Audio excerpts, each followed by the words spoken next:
another.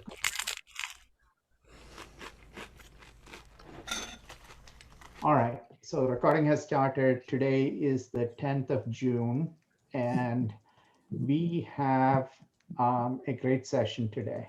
So just want to start off with a quick intro. Enterprise Agile is a meetup group based out of San Francisco area. We've been in this San Francisco area about 4 years, 4+ years.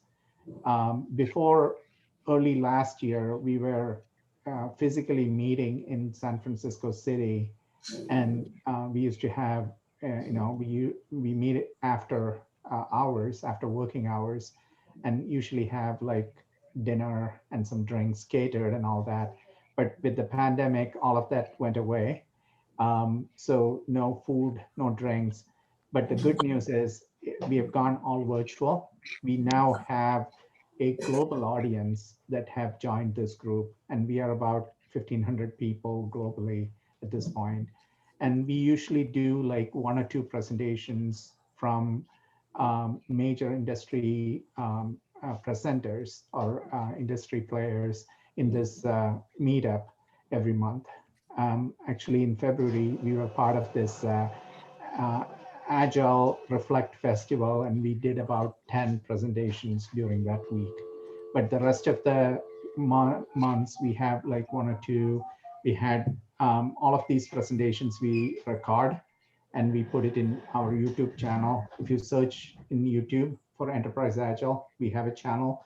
Please subscribe to it. This one we will record. We are recording, and we will put this in YouTube channel as well in a few days. All of us are volunteers, so it will take a little bit of time to get these things put in the YouTube channel. So please be patient with us. The other thing is it's all free. It's available for the community, and that's what we do from an enterprise agile perspective. The group consists of a lot of different members.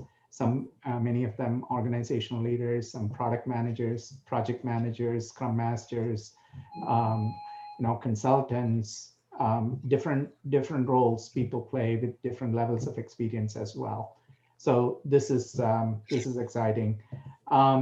Today we have a great talk. This is a subject that is very near and dear to my heart, and this is something that is evolving quite a bit recently, because as we go through the agile practices, people focus on initially the practices, Scrum, Kanban, the ceremonies, etc. But what people are realizing now is that the agile mindset is more important than the practices itself, which includes the business agility as well as the human aspects of things. So I'm really excited to have Pia-Maria. She calls herself Pia-Mia as well. She is from Sweden, and I'll do a quick intro and give you a little bit of background, and she'll tell you more about herself in the presentation as well. So she's a inspiration director right now at Green Bullet, which is an agile consulting company based out of Stockholm. And I want to thank Pia-Mia for staying up late. It's 9 p.m. Sweden time. She's doing this presentation, so thank you for that. She's also the founder of Agile People, which is a movement about agility in HR and leadership. And she has been doing that. She started that in 2013, so it's been 9+ years she's been doing that. She has worked with a lot of large multinational companies. She's a change agent for organizational engagement and customer value. And best of all, she wrote the book on Agile HR, which is called Agile People. If you haven't read that, I would suggest you take a look at that in Amazon. The best part of it is that she has taken that Agile People book and distilled that into a picture book. And I don't know if you realize this, taking the contents as as fluid and as elaborate as leadership agility and Agile HR, and putting them into a picture book format and distilling the essence of message into one picture with a caption, that takes a lot of effort. And this is a great book. If you don't have a copy of it, I would suggest you go take a look at it and get it as well. She has played a lot of different roles: management consultant, project manager, development manager, etc. She's also a certified Agile instructor, as well as a Management 3.0 facilitator. If you guys don't know about Management 3.0, this is the concept that was put together by Jürgen, who's a good colleague of mine. And I know Jürgen well. So she's a Management 3.0 facilitator. So if you want some consulting work to be done after this, please reach out to her personally as well. One nugget of information about her is that she used to be a PE teacher. So in addition to the intellectual gymnastics, she does the physical gymnastics as well. So without much further ado, Pia-Maria, all ears. Thank you for being here. Wow, thank you for that introduction, Gopal. That was fabulous. Very happy to be here with you today. We are going to do some interactive work. I'm going to introduce Agile People a little bit later when I move into presentation mode. But first, I'm going to share with you my canvas that I have prepared for today. So the canvas link is in the chat right now for you to move inside. I was thinking, if you did not use a Mural canvas before, we can do a very quick run through of that. I see you are coming into the canvas now, and I'm just going to help you to start up if you are not familiar with Mural canvases. So you can move around with your two fingers or with your zoom in and zoom out with your thumb and your pointer finger. And you can also see an outline of the agenda here if you go up here, showing with my mouse here now. And when you click the check-in, you will end up where I am right now. So I can summon you, I can ask you to come with me to the check-in screen. And now we're going to practice to write a post-it. And then you go to the menu on the side, you grab a post-it here, and you drag and drop it into the canvas, and you write what comes to mind when you see the picture with a very big fish and a very little fish in the mouth of the bigger fish. So write something there, just practice if you didn't use a canvas before. More and more people are using them now on a daily basis, but there are always some people who never used it, and we need to also think about them. So please write something and let me know if this works out for you. Okay, so I see 1, 2, 3, 4, 5. Yeah, quite many people inside now. Some online users. So I think almost everybody's in there trying out the canvas. Great. So what do you think about when you see the picture? Do you want to share? What comes to mind when you see this picture with a big fish and a little fish? Anybody? How about mergers and acquisitions? Oh, yeah? Yeah. Nom, nom, nom, nom. Yeah. But who says that the little fish actually is eaten by the big fish? Maybe not. Maybe it gets away. Maybe it's agile. You know? I'm disturbed by the smile on the face of the little fish. That deeply disturbs me somehow. Right, right. Yeah, but maybe it knows something that the bigger fish doesn't know. Maybe that's the case. Survival of the fittest, somebody's writing. Mm-hmm. I'm awesome. You are too. There's always a big fish. Yeah. Big companies taking over.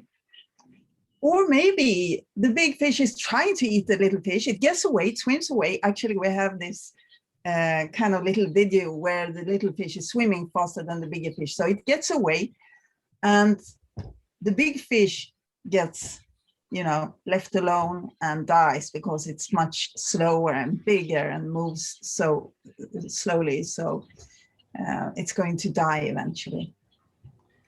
You don't Anyway. have to. You don't have to hold back, Meru. He was about to make a joke. Yeah.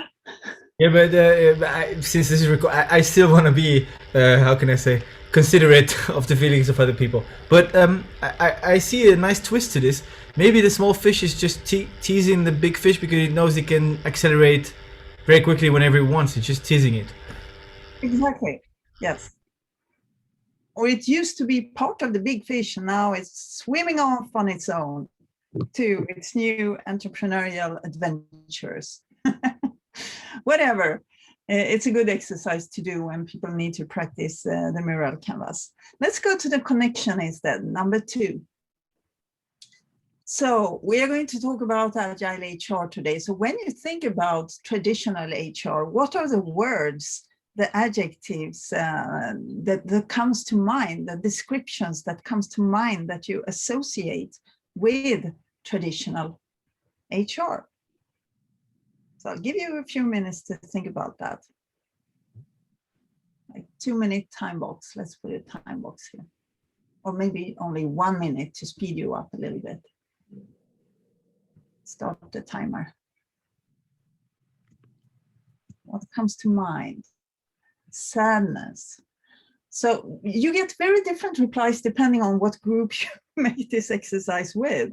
If it's HR, it's a lot of positive stuff, actually. And if it's not HR, not so positive things come up. Annual reviews, that sucks. Yes, hierarchy, starting point, what to improve. Somebody looking over my shoulder. So compliance, right? Protect the company, the police of the company. We often hear that. These are the police who are keeping everybody else where they should be, making them do what they should do. Very often quite misunderstood, actually. So now what I would like you to do is to drag and drop those post-its into 2 different areas beneath. Stop or continue. These are the 2 that I would like you to drag and drop the post-its in. Stop doing and continue doing.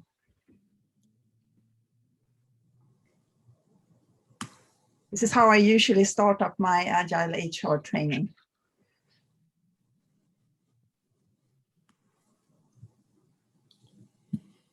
We have some stuff in the stop column and we have some in the continue column. We are leaving the 3rd one for now. Maybe we have some ideas to put in the start column later in the end of this session. So we will continue doing learning, growing, supporting, and guiding. That's great. Ensuring the company is in compliance. Protecting the company. Starting point, what to improve.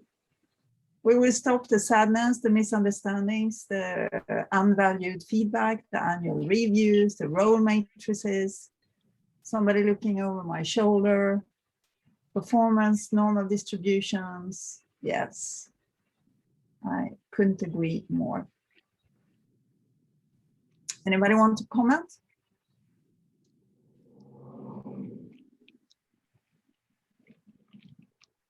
Okay, so I will move into presentation mode now and give you an overview of Agile HR.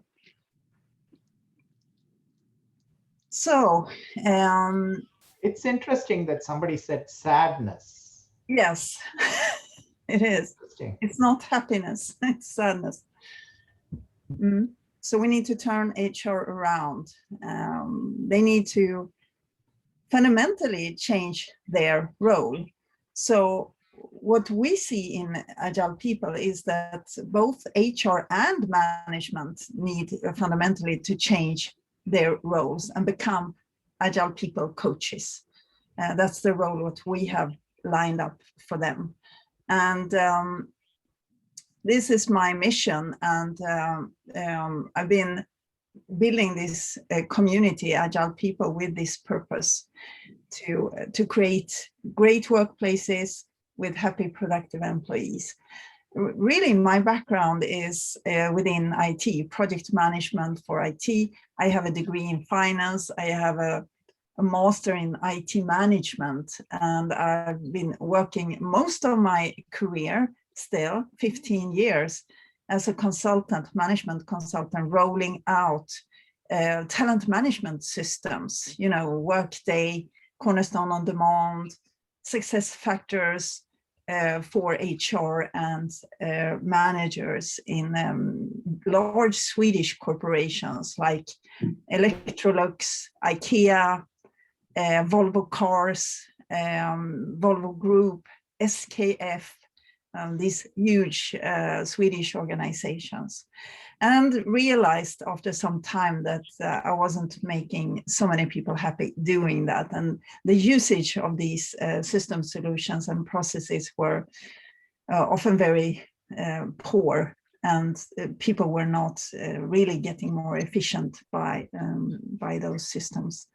So I went to this Agile Master training in 2009, and everything changed for me because I realized there is a better way to run projects and to work with all kinds of IT implementations. So from being this IT project manager, I started to experiment with Agile HR and Agile leadership, since we saw that these tools and practices that we were using inside our IT configuration team also could be applied very well to any area, really. So since we were working a lot with management and HR, we applied it to their area, and we started to run trainings around that. We had a first conference in Sweden in 2013 called Agile People Sweden, and then we have been running that conference ever since. Nothing is impossible until you stop trying. That's my proverb. We'll talk a little bit about Agile People, which is a community who believe in a better way when it comes to how we run organizations in a complex world. And we are all passionate about combining Agile and people to create conditions for a workplace where people feel happy and have what they need to perform in an optimal manner. So we have taken the values and principles from the Agile Manifesto. We have mixed them with the modern Agile framework, spiced it up with our own Agile People Manifesto that you'll find on agilepeoplemanifesto.org. I think I will show it towards the end of this presentation as well. And from there, we have created 35 Agile People principles that we believe that all organizations, regardless of size and industry, need to increase. And these are the 36 on this page, actually. We have merged some of them, and these are the Agile People principles. So the book has been written by 35 Agile People coaches. So we co-created it between March and September in 2020, and it came out in September, this one. So yeah, as you can see, it's a lot of, it's not the recipes here, but it's more values and principles that you need to increase. And of course, also we have some tools and practices and methods and models, but they are not that important, because the purpose of all of these tools is in the end to increase the Agile People principles and values. It may be that you already work with a lot of these tools and still may not consider yourself being a particularly agile organization. And then the problem is that the principles cannot grow if the platform, the soil, the culture is too far away from the principles, regardless of how many tools you're using. How we view people, other people, becomes the first and foremost most important learning here. And Douglas McGregor wrote this book in the end of the 1950s, The Human Side of Enterprise. And in this book, he writes about the human view X and Y. This is about how the human mind works.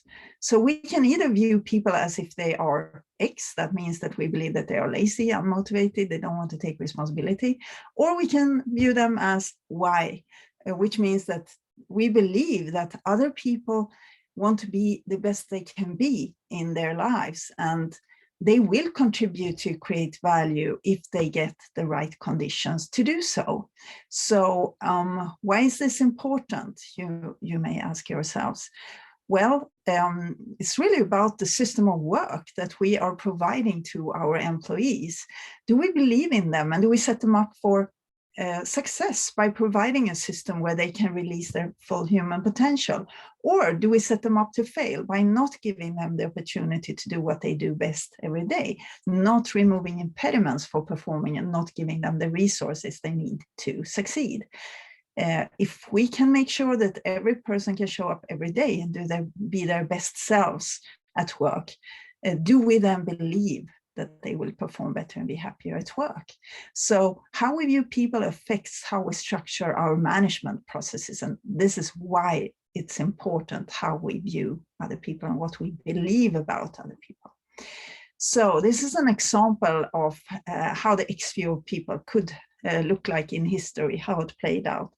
Here we are in the ironing department, and of course these women are today replaced with robots, and it was about doing the same thing over and over and over again. Somebody else thought out how are we going to perform work and standardize that, and women were just doing what they were told.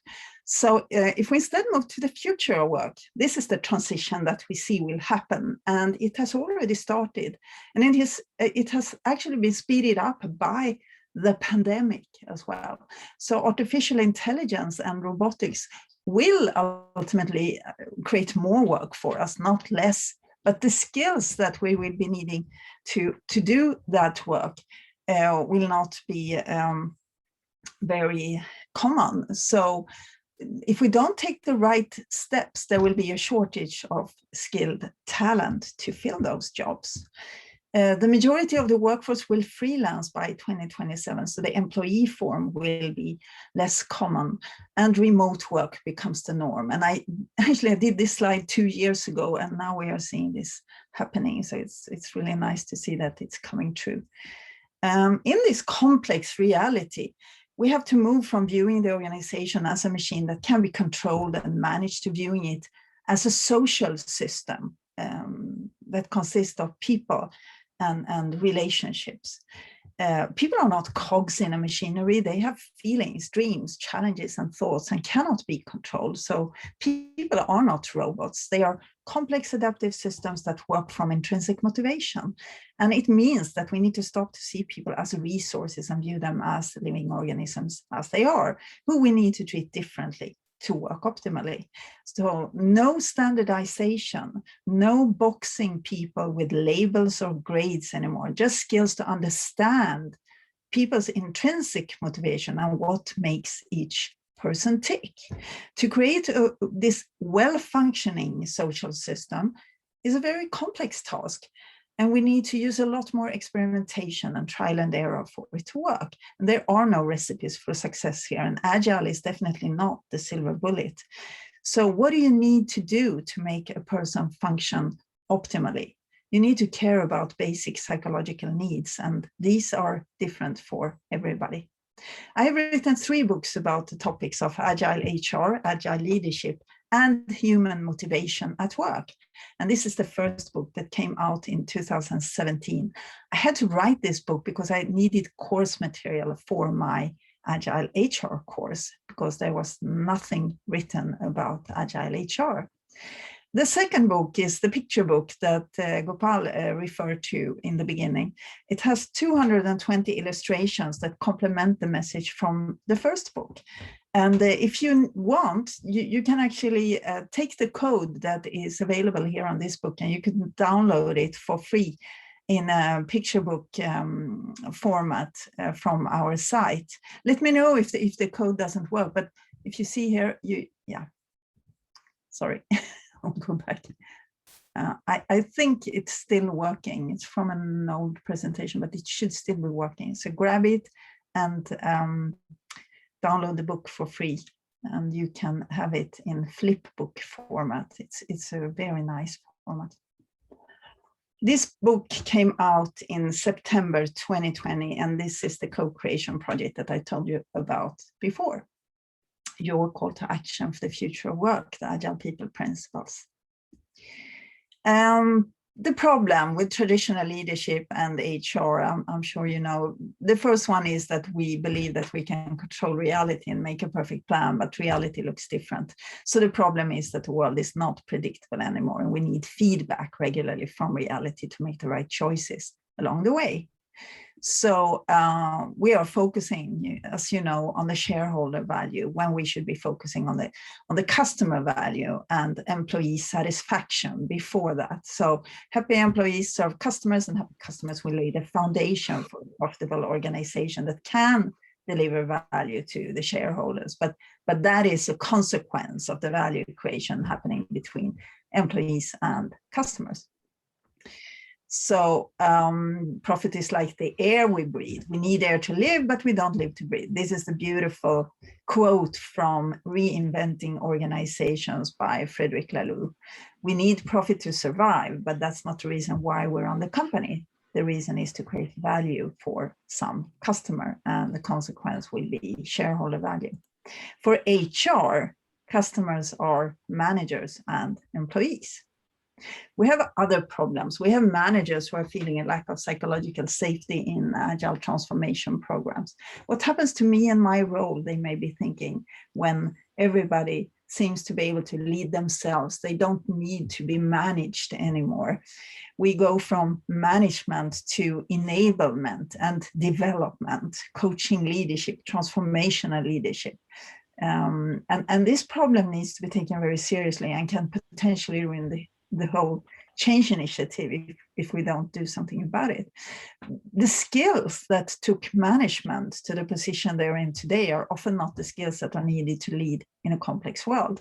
So for an agile organization, it's more about removing impediments for people to be able to perform than managing and making decisions. Although sometimes the organization needs someone to make tough decisions when the teams cannot do it themselves or coordinate, between different teams. So how do managers go from traditional high power to servant and transformational leadership? We need to make it possible for leaders to change in the system by changing the environment. And we need to inspire leaders to find that intrinsic motivation to do that and to help them attain an agile mindset.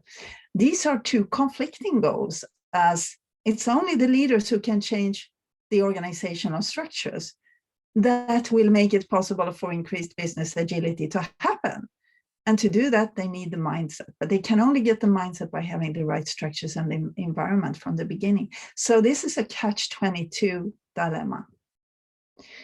A bad system will beat a good person every time. So fix the system. William Edwards Deming. I'm sure you have seen that. About control. Now, we move also in a little bit into the finance area, because it's important to have finance with us here as well. The budgets and all that needs to change.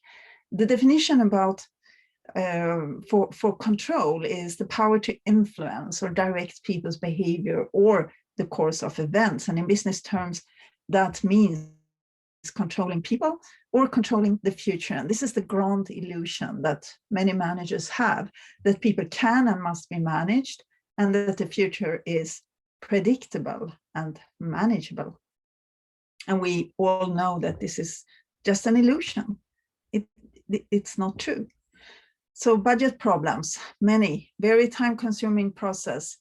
Assumptions that we do in this process is quickly outdated, and it stimulates unethical behaviors. It creates illusions of control. We believe we have control, but we don't.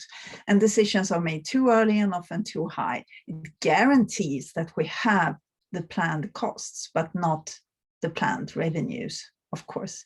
And it can prevent other value-adding activities that we could engage in if we hadn't done the fixed budget, annual budget. Going into traditional performance ratings that are linked to development, finance targets, and rewards. So the problems may not need to repeat this for you, but of course, a year is too long when the organizational reality is changing so quick as it's doing right now. We are focusing on judging the past when we should instead focus on improvement. And does the boss really know best? Maybe there are other people who know how I have performed instead. It's connected to salary. It leads to sandbagging. It leads to lower set goals. It creates sub-optimizing effects that breed competition, not cooperation. And we're focusing on the wrong things, just finances and results, not on the good behaviors that we need to increase for long-term success. Another problem, employee engagement.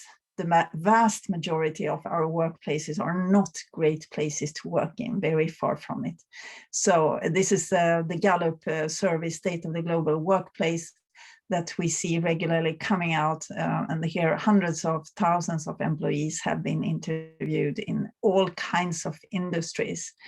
And you see the gray bar in the middle. These are the not engaged. They are not passionate about their workplace. They are not actively disengaged either, but either or, they are sleepwalkers. They are doing their jobs, but not feeling passion and engagement to come to work and do what they do best every day. Here, if you could increase engagement just maybe 1%, it will make a massive effect on the bottom line. So the return on investment to work on this crowd is huge. But still, companies are only focusing on the green part here, the people who are already engaged, the people who are already running like hell. So that's really weird, in my opinion. So what should we do about all these problems? People ask me all the time, and I actually have some ideas. One of the ideas has to do with the new role that leaders and HR need to take for the future of work, and that would be the Agile People coach. This is a new role that more and more people discover, and we created this new role because we believe it will be crucial for HR and leaders to change their role fundamentally to support their organizations and the people to be able to increase agility, people agility and business agility. The Agile People coach is a role where you use many different competences and become more T-shaped depending on where you come from. You can, for example, come from being a leader, being an HR professional, or being a master of Agile or an Agile coach. We built it on Lisa Adkins' framework for Agile coaching, but we decided that the Agile People coach also needs to be able to take additional roles, and you see them at the bottom of this figure. So except for trainer, mentor, coach, and facilitator, which are the roles of the Agile coach, we say we also need guides, navigators, and reflective observers. And these are different roles that this person can take, potentially a very senior role. This presentation is not about the Agile People coach, but we are instead moving into Agile HR, but I just wanted to show this one to you.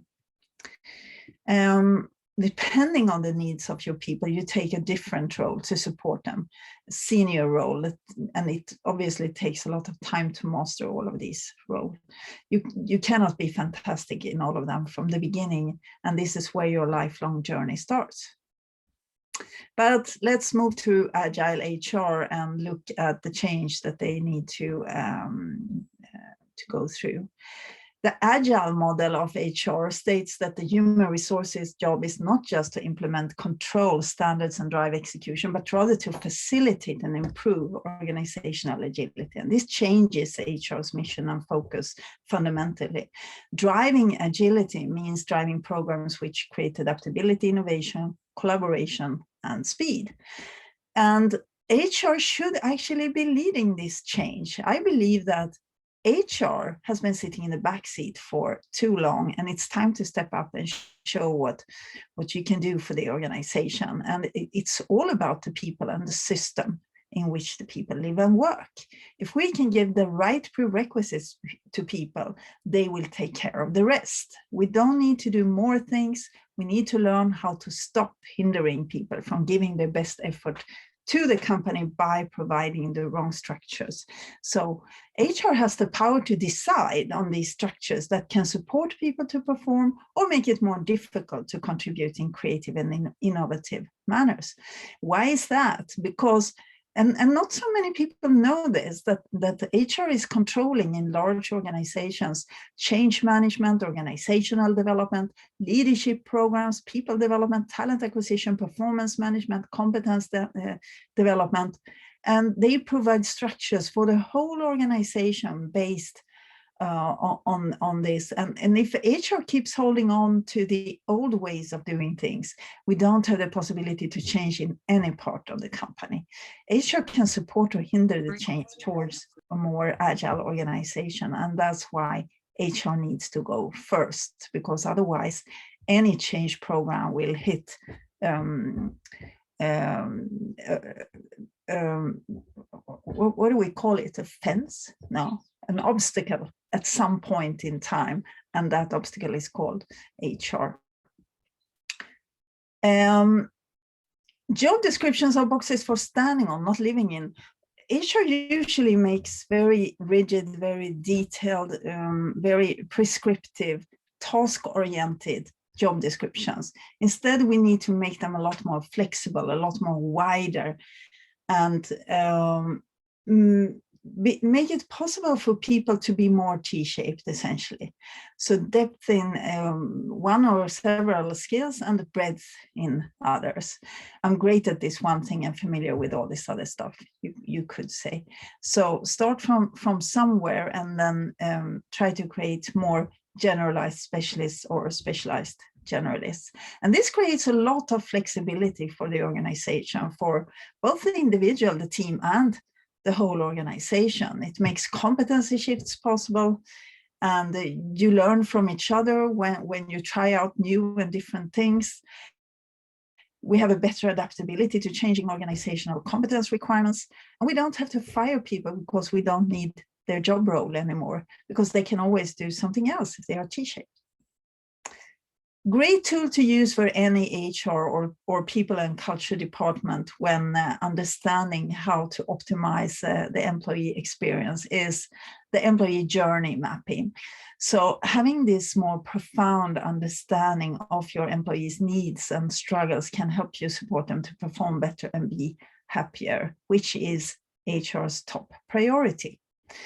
So it resembles very much customer journey mapping from design thinking, where you identify the touch points for a potential customer in each step, from awareness to satisfied customers who recommend you and buy you again. And these customers are your most incredible supporters and pave the way to a prosperous organization that can spend more on employee well-being and potentially reach their goals and vision in an easier way. So the customers for HR are employees and managers. So HR professionals need to think about how to optimize every step of this journey to make it as productive, happy, and fruitful as possible. Optimizing the experience for employees will lead to more intrinsic motivation and a win-win situation for the employee and the company. And the starting point here is really to understand who your employee is. And here you can, for example, work with personas. This is a typical employee of yours. You can identify the different interaction points that your person has with the organization in various stages of the employee life cycle. And we're going to try it out. If we have time, we're going to do this concrete practice to create an employee experience map together. Now, what is the journey that HR needs to do? They need to move from having only extensive HR process competence to understanding complex systems. And they need also to, instead of just having deep skills in some HR specialist area, they need deeper general people skills like psychology and sociology and relationship management.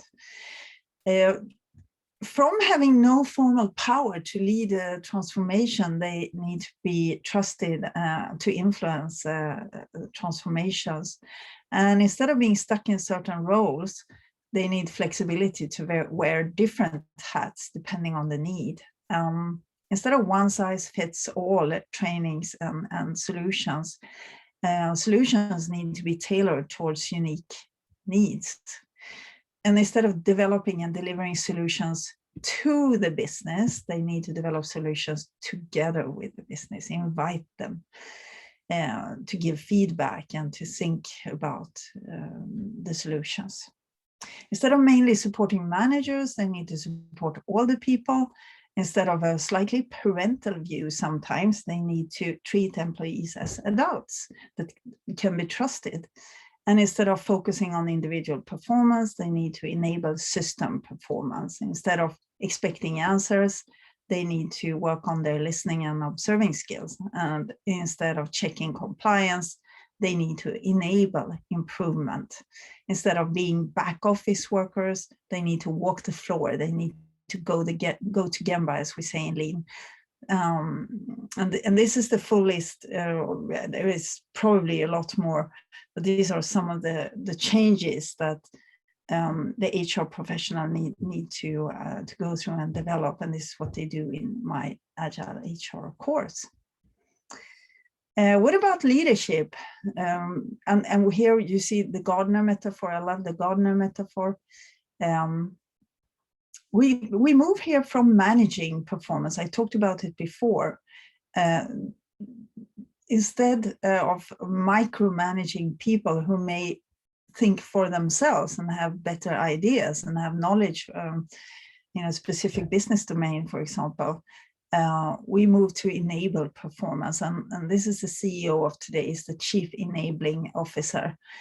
So everyone needs to work with a supportive and facilitating leadership that should be all about creating motivation towards common goals. A good leader can create conditions for performance and co-worker satisfaction. And how do you build psychological safety if you're a manager?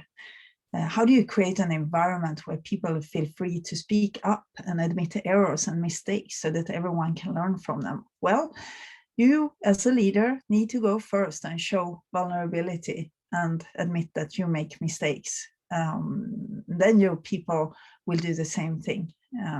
Also learn from mistakes and share mistakes that they do. Otherwise, they will always cover up their mistakes. The gardener metaphor is very good, I think. Here we see the leader as the gardener. The company here is the garden, and there is an overall purpose for the garden. And it could be to be as beautiful as possible or to deliver fruits or vegetables, for example. Regardless of the purpose, the garden needs to be taken care of to reach the purpose. And we need to take care of these plants. They are very different. They have different needs. Some like to grow in the shadow and some need more sunshine, and we need to remove the weeds.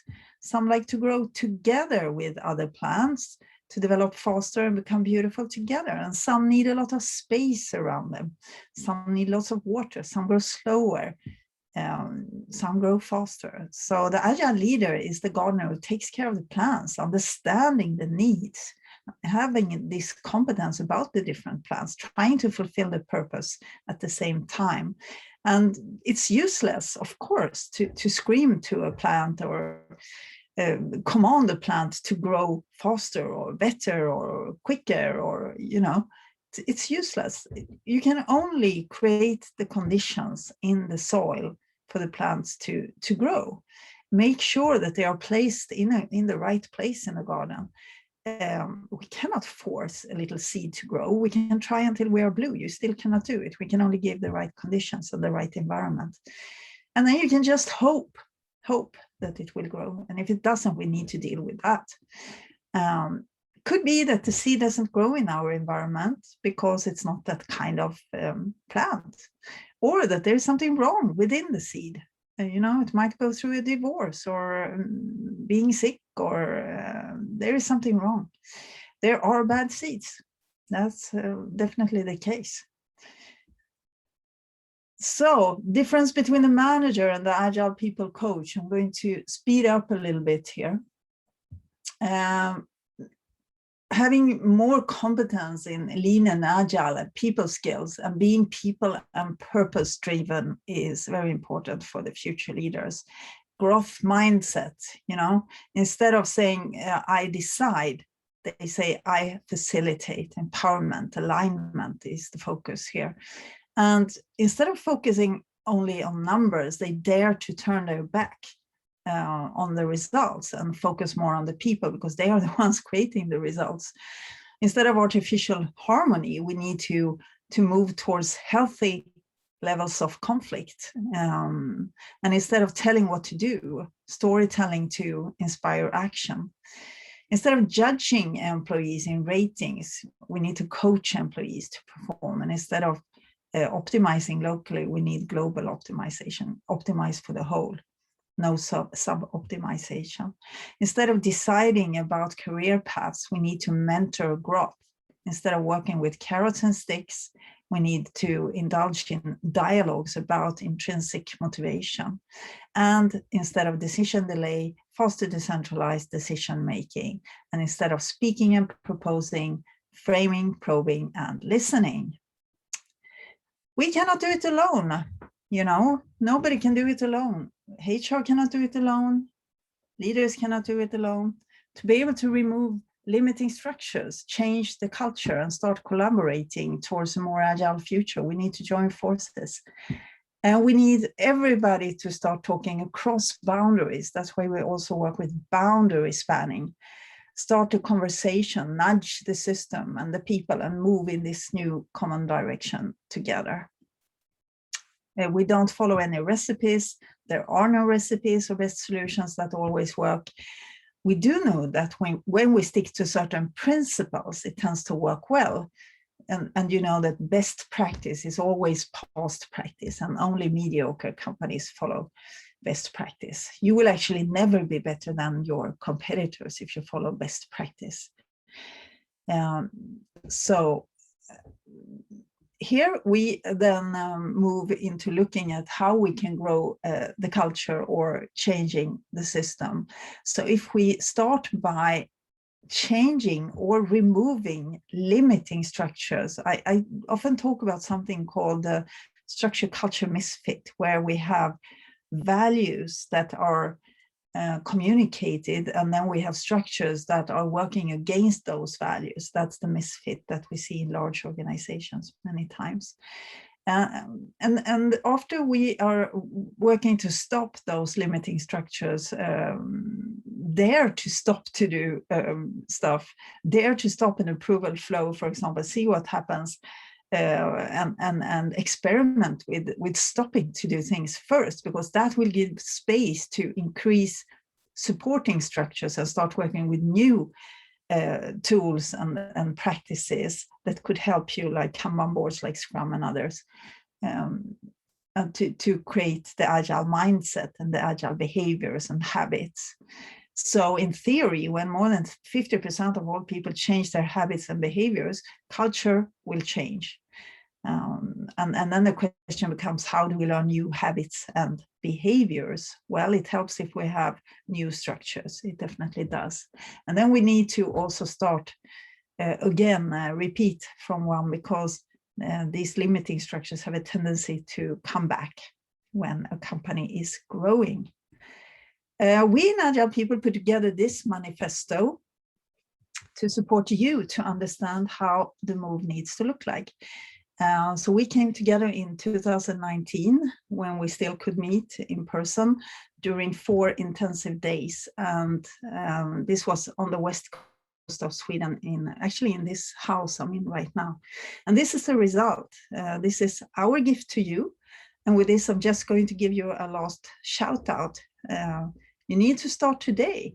You need to follow the principles and start your personal and organizational learning journey towards greater people and business agility. Because the sooner you start, the sooner you will reap the benefits from happy performing people working together towards a common vision. And now we welcome you to join the Agile People community. Participate in Agile People training online, or visit agilepeople.com to get some more information. And now I want to take you back to the canvas. Maybe I should look at all those comments in the chat, because I really didn't look at them. Yeah, it has been really active. Ah, great. I was going to make a joke about Safe and XP. Oh, yeah. Slack for Agile People. Yes, we definitely have that. There is this Slack, what's it called? Launchpad. Wait, I'm just going to check that, and you can actually go in by yourselves. Launchpass.com/Agile People. This one is for you to join our Slack group. I'm just stopping the share so I can share in the chat with you, that one.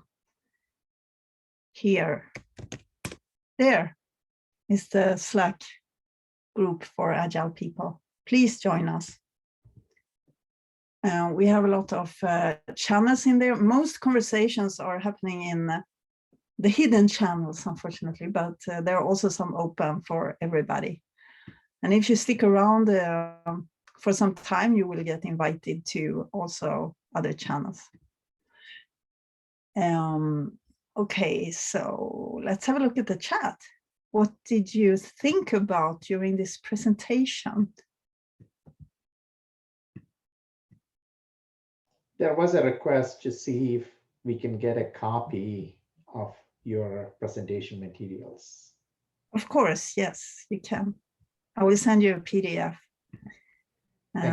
to Gopal, I guess. Definitely. Any questions or thoughts or concerns or yeah, it's a small group. Please unmute yourself to ask questions or share a thought. Thanks. There were some really good comments in the chat. It might just be a good idea to kind of read through that and maybe respond or add in to what was discussed. Yeah. If I can just real high summary, can the HR organization actually lead the charge, or does it have to be leadership? If that's a fair summary, someone speak up if it's not. Yeah. In my experience, the degree of freedom of HR is various in various contexts. So there might be little things you can change, or there might be larger things, and you have to play with the cards that you are dealt. So but I think HR shouldn't look at it itself victimized and think, there's nothing we can do, or there's always something you can do, in my experience. Yes. And I think HR has a lot of power, at least in Sweden and many other countries. People don't think they have a lot of power, but they are actually involved in most decisions and most processes going on in the company on a high level. The management processes, they decide what leaders we have because they decide about what leadership programs we are using in the organization. That will ultimately also decide what kind of leaders do we get. So they have a lot of power that many people don't think about. And managers often turn to HR and ask about people topics and people issues, and they often also blame HR or give the dirty work to HR to handle the firing and stuff like this. So they're actually very, very involved. And I think it's not about them. They are supposed to lead the change from the perspective that they need to stop doing the things they are doing today in the way they are doing them today, because otherwise the organization is stifled and cannot change. So that's why they need to lead the transformation. And it's actually not about leading an implementation, right? It's about gradually creating a better system by stop to hinder people with the HR processes. And when they do that, people will be free to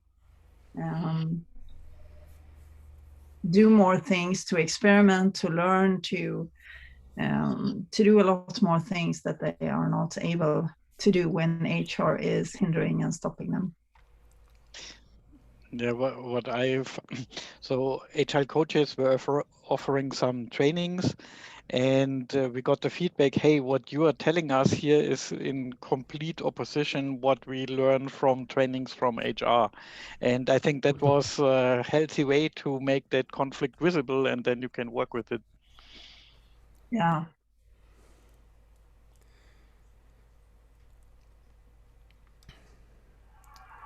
Who has power over HR is a question here. Who has power over HR? It's about power and authority, where the money comes from. Those are the gates to agility. Otherwise, authority will not follow for any change.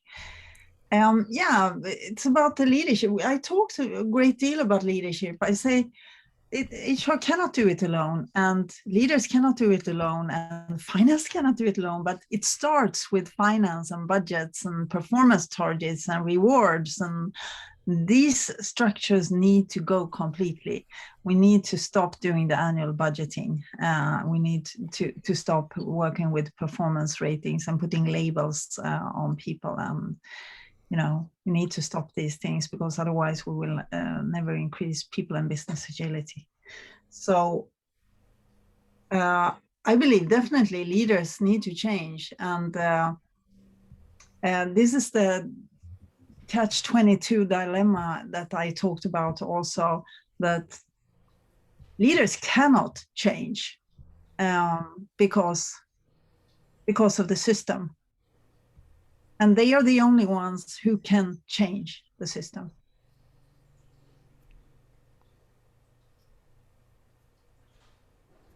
So what is your reaction to that statement?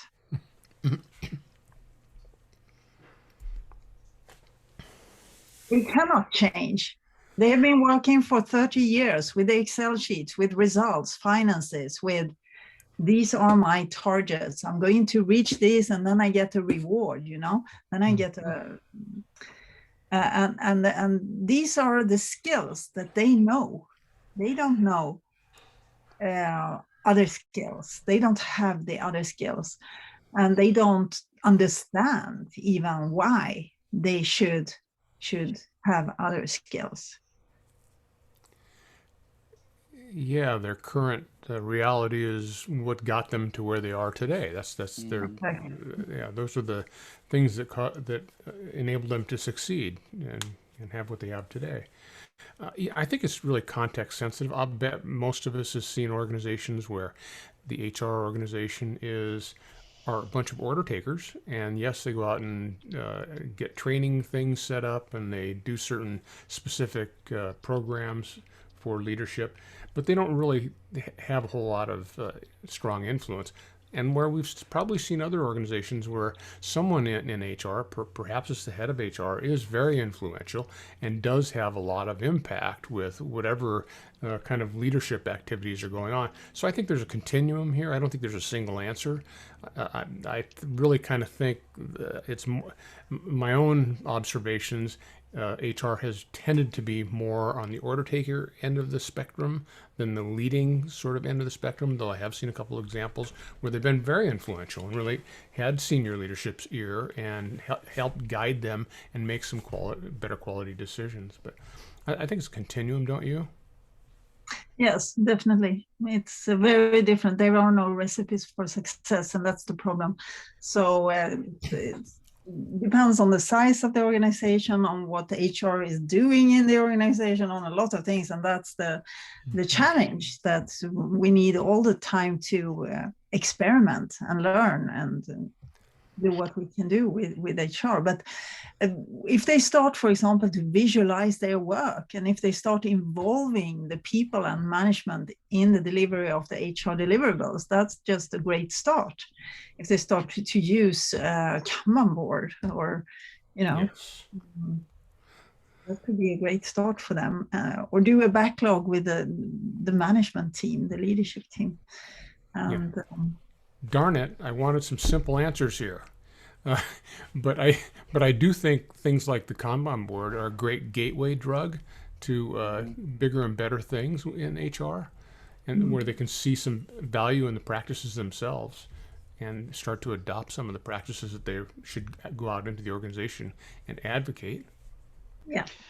Yeah, I also believe they themselves need to have different experiences than they had in the past to enable those different experiences for others. So Right. it also starts with them changing first. Modeling the behaviors they hope for. Yep. So how much time do we have? We still have an hour. Woohoo! Yes. So we are going to do an exercise. Are you up for that? Want to do an exercise? I was thinking we could not user stories for HR, but I thought we could actually do the employee experience journey map. And when doing this, I would like to put you in groups. So what you do, you pick one of these templates, group number 1, breakout team 1, pick this one, number 2, this one I have prepared here for you, 3 and 4. So let's see if we get 4 groups. Maybe we just get 3. And then you have the journey steps here. That's the employee life cycle: attract, recruit, onboard, engage, develop, perform, reward, and exit. You can just do one column here. Think about the persona goals, the needs. What are they trying to achieve? Why are they doing that? What are the touch points here? What does this persona come in contact with? The organization actions, the barriers, and the enablers. So think a bit about that in your groups. I'll stop sharing here, and you go to alternative concrete practice on the mural canvas. And I'll create the rooms for you. 3 to 4 participants per room, that'll do. There you go. You get 15 minutes. Will that be okay? Sounds good. Yeah, perfect. I'm setting the timer for you.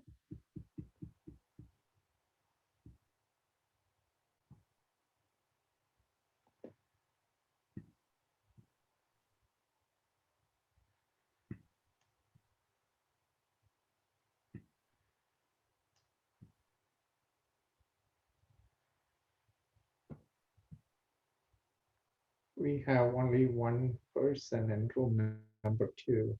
Yeah, I'm going to move this guy to room 3.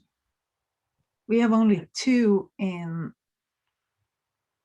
room 1. Yeah. Let's see, people are probably not there. Yeah, they're stepped away from the desk. I'm moving them to see if they.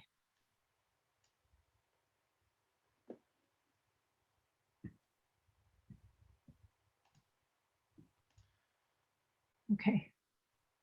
Let's see if somebody's joining here now. Yeah, there are 3 people each. Mhm. Okay, good.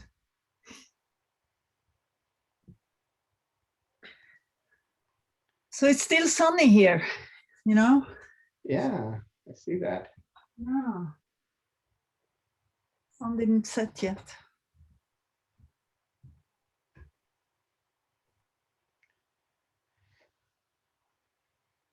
So do you think I sparked some new thoughts? Absolutely, absolutely. It was really great. I think there were some questions about, I was hoping there would be some questions. You mentioned a bunch of tools to use, and I was going to wait to see somebody ask the question about the tools. Maybe this exercise, right after the exercise, people may ask that. Mhm. Because you had like a bunch of things, and some of those things. Yeah, when I beyond look at it, budgeting is perfect. Yes. Yeah.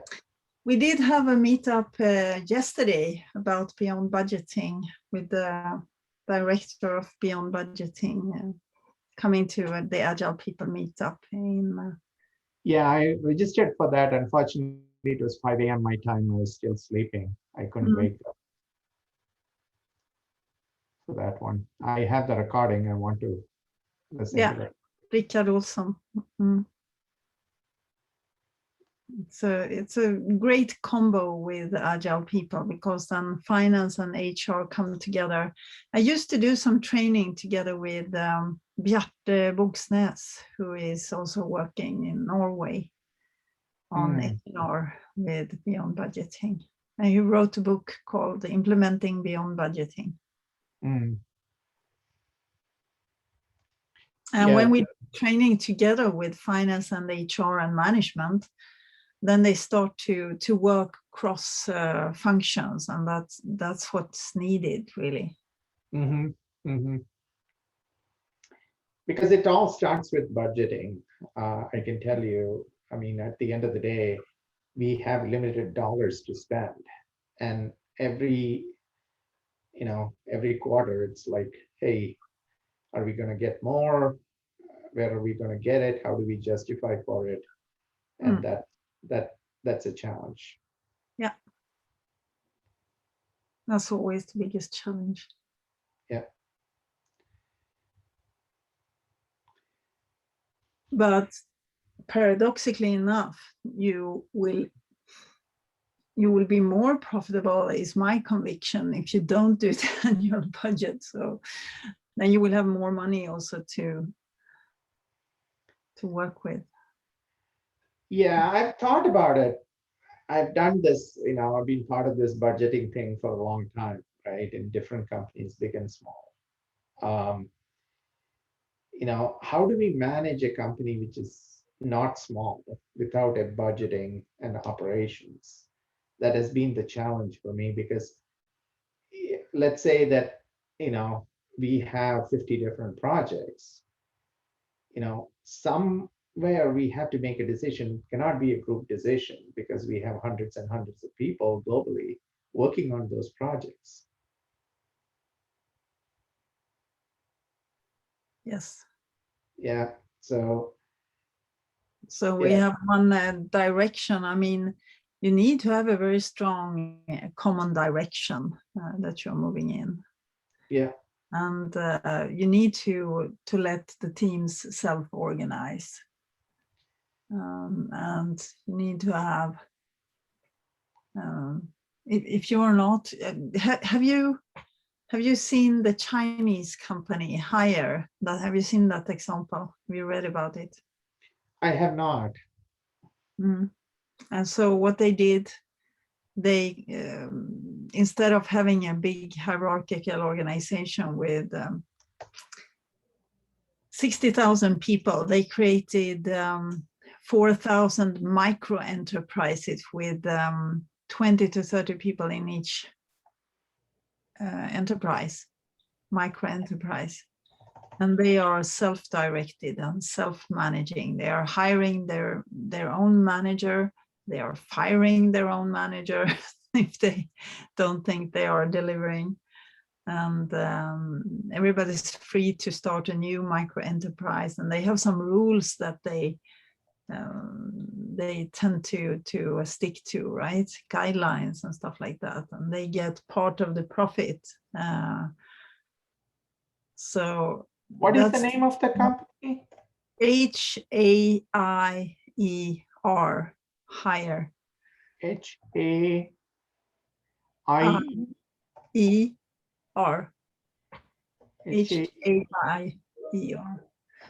Very huge organization. I can share my screen with you. Qingdao. Yeah. Based in Qingdao. They are doing, fridges and washing machines and stuff like that. They bought General Electric's company who were doing this kind of appliances. what you call it, home appliances. Yeah. higher. Yeah. Because their manager, he was reading a lot. And he understood that they were getting less agile when they were so big. So there are some great YouTube clips about them. I can go to YouTube instead. Yeah, I just got the HBR article on this. Yeah. From 2007. It's Racing. Gary Hamel. Gary Hamel wrote a great article about them. Okay. As well. Interesting. Very interesting case. Yeah, and this is the little video that I usually show in my training, how China's hire eclipsed American giant General Electric. This storm. Yeah, you should watch that. How they organize themselves. There is one company called the Corporate Rebels who wrote about them as well and studied them in depth. How their model, what their model looks like. Been very successful.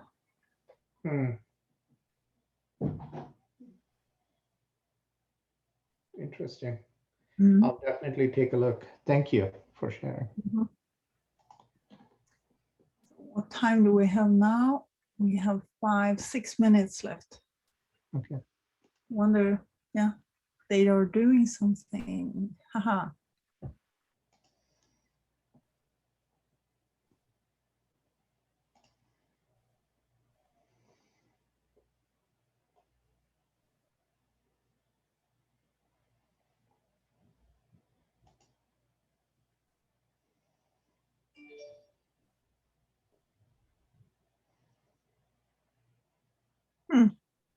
They're working hard. So you do one of these meetups every month? We do 1 or 2. Many of the months we do 2. So if you look at it, right, we actually have, who do we have? There is this person from Spotify. He used to be an ex-Spotify person coming in later this month. He's going to talk about the Spotify model and coaching, what to do, what not to do. And then what's his name? Kevin Thompson, I think, if I'm not mistaken. He's not Swedish. No, he's not. We had last month we had Lisa come in and talk about Agile 2. She wrote a book on Agile 2.0. We did have there is this huge idea about how transparency is an anti-agile pattern, agile anti-pattern. So Todd came and talked about it. So that was a big talk as well. Why is that? I'm sorry? Why should it be an anti-agile pattern? Tell me about it.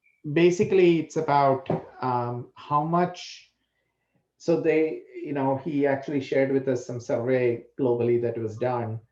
The more the team shares about the velocity metrics and all that outside of the team, the more the management tries to micromanage the Agile team. So it's about focusing on the right metrics, which is based on outcomes that should go outside the team. And this is based on a few thousand people survey that he did as well. I mean, not he was referring to it as well. So this is a Harvard research study that was done. So more transparency is there, the productivity goes down. So it's kind of a, agile anti-pattern. So that was a good talk. Last year we had some good conversations as well. Do you know Mary Poppendijk? Yeah. She came in and did a presentation for us. That was really amazing. Mm. Yeah, she did like 6 decades of software engineering. She was actually like the only woman in all of Midwest taking, in her school studying STEM, Mm. studying computer science, or at that time it was industrial engineering. Yeah. And she started out with that. And then, every decade, the changes that she had gone through. In the 6 decades she has been in this industry. That was like an amazing talk she did. All of Yeah. these things are there in the Enterprise Agile YouTube channel, by the way. Mm-hmm. Yeah, she's been around for forever.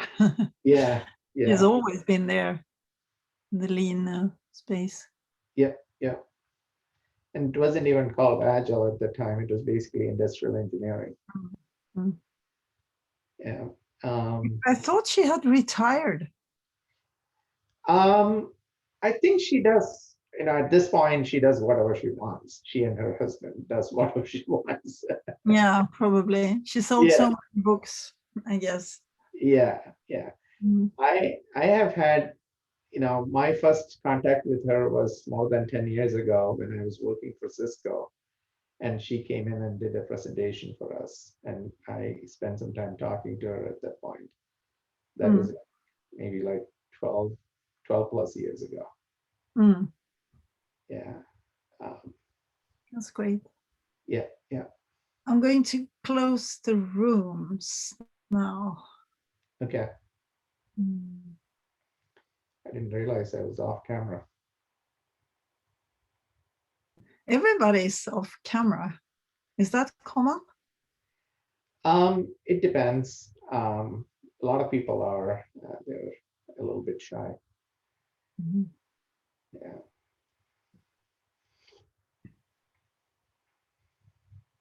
I don't let people be off camera in my meetings or my training. They have to show themselves. Actually, people get used to that also. Yeah. They don't care that much. Okay, I just woke up, but that's life, Everybody has the same situation now with COVID, their home offices and their families and dogs and cats and all sorts of things coming by all the time. Yeah. It's really a nice kind of situation.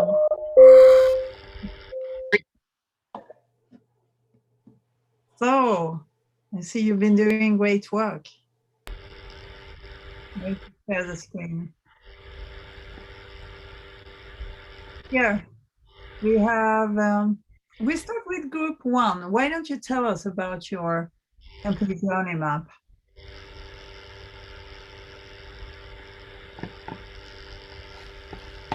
Hey, go ahead, Moonwai. You were the facilitator. Oh, you can start with the first step. I'll go with the second. How about that? Okay. So what we did was somehow the group found a consensus on focusing on the part of the journey that we were most interested in, which is the engagement part, and we did it. And so for the needs part, I wrote 2 kind of very high-level stories. The first one is I want to go to work and actually be happy and excited to go there. I don't like it because it sounds like wishful thinking, but that's a start. And then I want to like and be liked by the people I work with or for. Then it goes further down. Who's next, guys? Yeah, I'll do next. So touch points. So who the new employee would actually come into contact with? Well, team members, or that employee's team members, managers. For things, well, they'll come in contact with tools, all the corporate tools, all the corporate processes. And from, unfortunately, my experience, they also will come into contact with IT issues. Yeah. And travel expenses. Yeah, exactly. And then moving down to what does the organization do at this step? I basically put down, well, they put the workers to work at this point and make sure that the workers comply with all the company policies and processes. Yeah. And Dimitri, I think it's your turn. Sure. So for the barriers is one thing we put was complex procedures or processes or whatever blocks people's work and ability to engage. And we ended with a fireworks of self-responsibility attempts at having a look at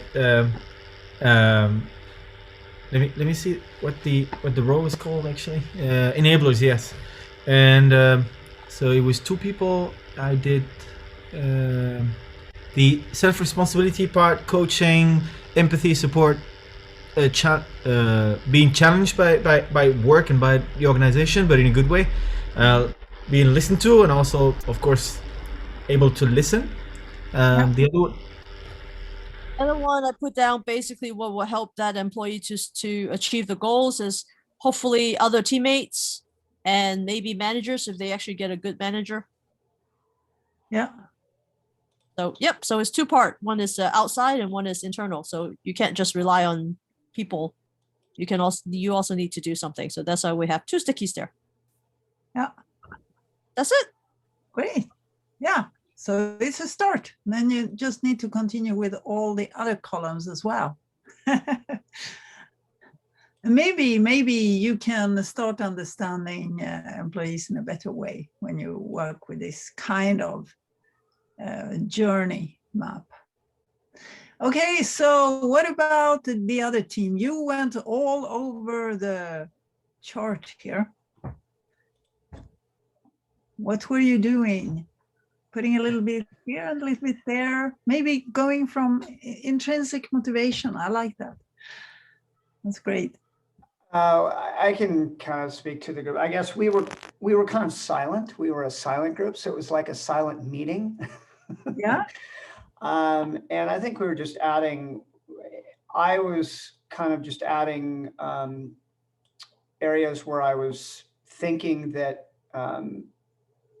you know where to start from, but then I was seeing kind of working horizontally versus vertically, and then noticing that you know we could finish as the group one that went did it vertically, which was good, was cool too. So I mean, from what we did is, I mean, from some of the things that I attracted here is from persona goals, from attracting is about creating positive, creative and innovative working culture. And personas of recruiting, finding talent that sees the good in people. So working on really understanding who people are and bringing in people that match the culture of the company or the culture that you want to change. I believe there was another person in our group that added stuff too. I don't want to speak for everybody, but we were silent, so I don't know exactly who was adding stuff to our board too. And if not, I can share a little bit more, or I can stop. Sure. Yeah. Thank you for sharing. Anybody else who wants to comment? Yeah, there is a lot of written here. Understand how the organization works, be curious, observe, ask powerful questions. I don't know if that was the right way to approach it. So there is no right or wrong. There is just different ways, experimenting and learning and improving continuously. That's what we are trying to do. That's great. Yeah, I think this model is pretty cool. So okay, fantastic. Do you think it would be helpful for HR to work with this kind of tool? If they were to kind of collect information for this kind of mapping, they would probably understand better employees and what their needs are and what to do about them.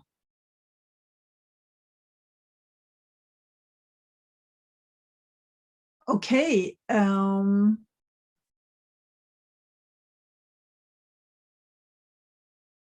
I have some more stuff here on my screen. I have the Kanban, the Scrum for HR, but I'm not going to go through that with you.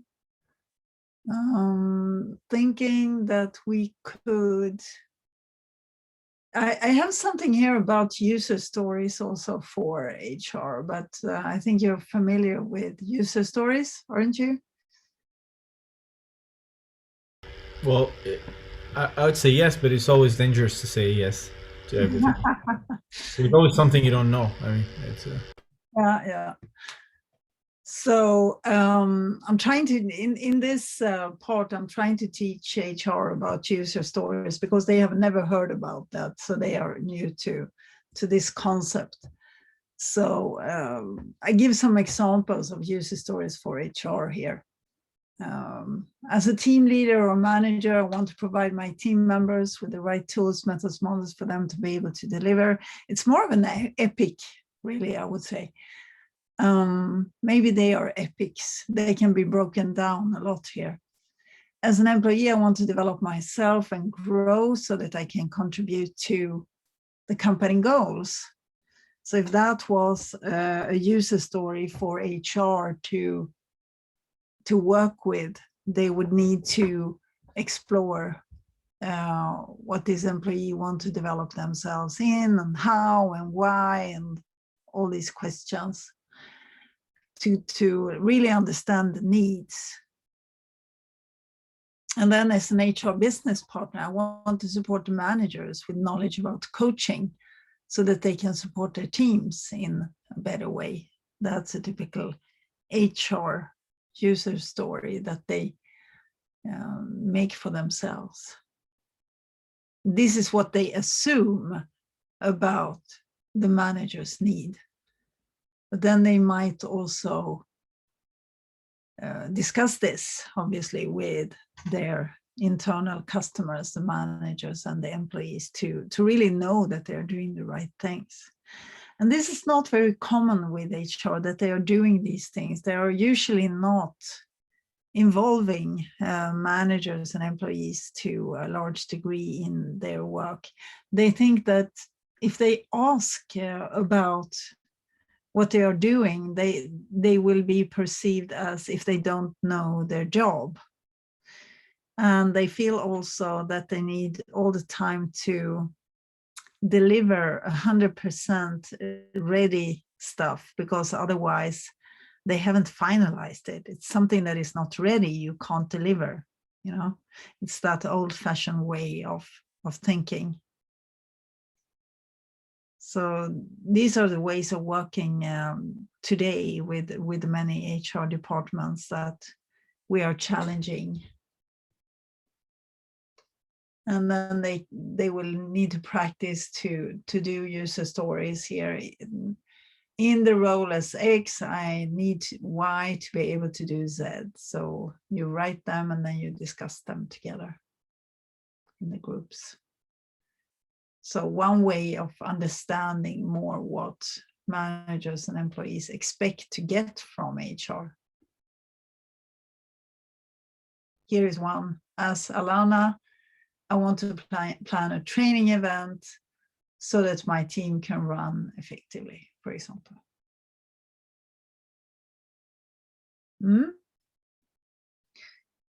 So maybe one thing that you learned today, we can put a sticky on the checkout,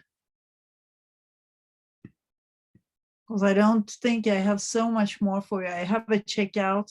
I had a conclusion, but I'm not sure. It's a good question. Doing versus being agile.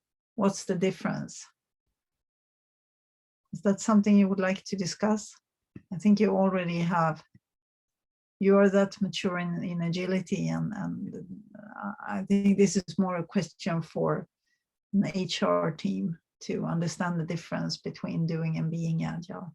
Instead, maybe write something on the checkout, and maybe something on also on the kudo wall. Some feedback for each other or some reaction there.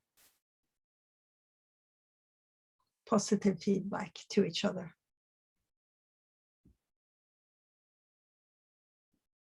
So I'll give you a small time box, maybe a couple of minutes.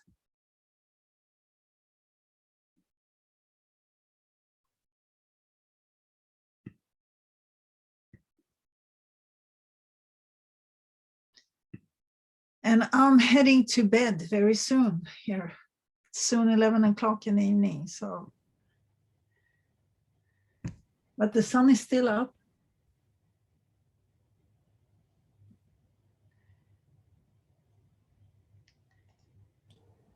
That's crazy that the sun is still up for you. It's midsummer, you know. It's yeah. It's a different part of the world. It is. That's a nice thing about this time of year. It's so much light for so long, but it's difficult to sleep. You never get used to the light. You need to use a sleeping mask.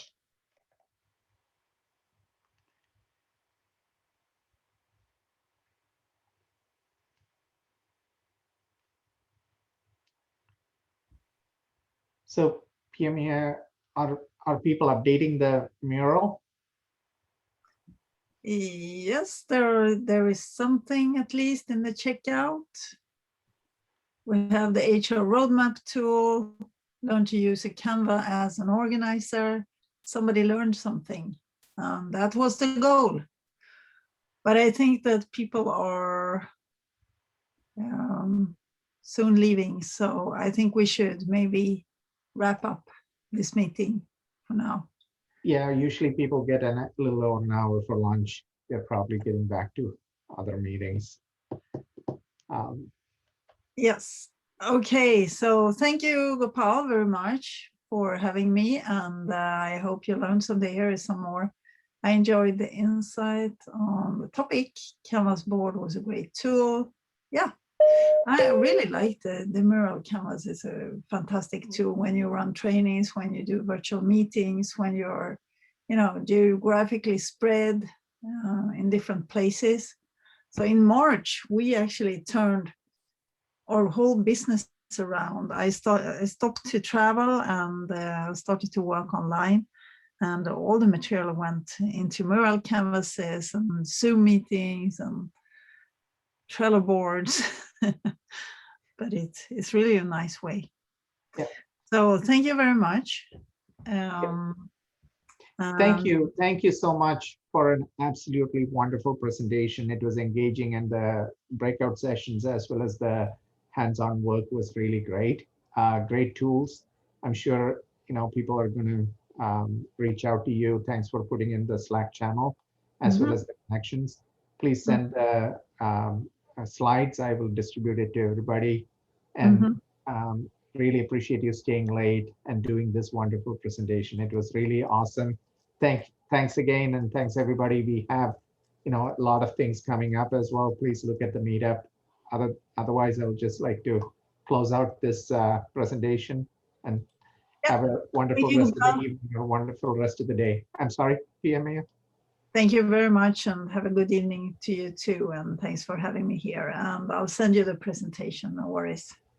Thank you. Okay. Thank you all. Great Thank you. meeting you. Bye.